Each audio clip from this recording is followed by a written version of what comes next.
Welcome back. In this video, we're going to take a look at inline editing in reports. So I'm looking at the viewer side of our report here. If you scroll down and hover over some of these different values, you'll see a little pencil show up. And that's indicating that you can edit that field. Some of them have a lock next to them, which is indicating that you can't edit that field.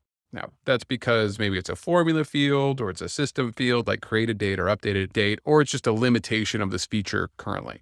So if we're looking at our opportunity, you might want to do this for lead source. Say we're doing a pipeline review, going through all of the opportunities in the pipeline with our sales team, and you notice that some of the data is missing for lead source.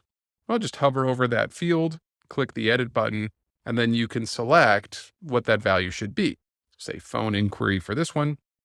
And then we'll do it again here, say web, and you can update any of these values as you see fit.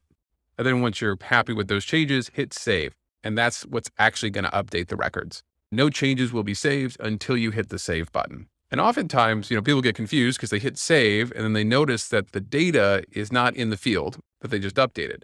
Easy fix, just hit the refresh button and it's going to reload that report and it's going to pull in that data that you just saved to the database.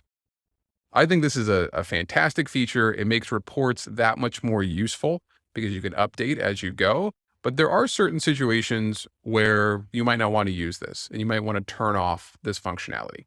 If you're in that situation, then you can do that by going into the setup menu here and pulling up report and dashboard settings. Under reports and dashboards, we've got reports and dashboards settings. And here's a checkbox that says enable inline editing in reports. Lightning only. So just check that off and that's going to turn the feature off if you don't want to give people the ability to update multiple records like that directly from a report. But I think it's a really useful feature. So I recommend you at least try it out for a little bit before you decide to potentially turn it off. That'll do it for this video. In our next lesson, we're going to look at different ways you can embed reports and dashboards throughout your Salesforce org. I'll see you there.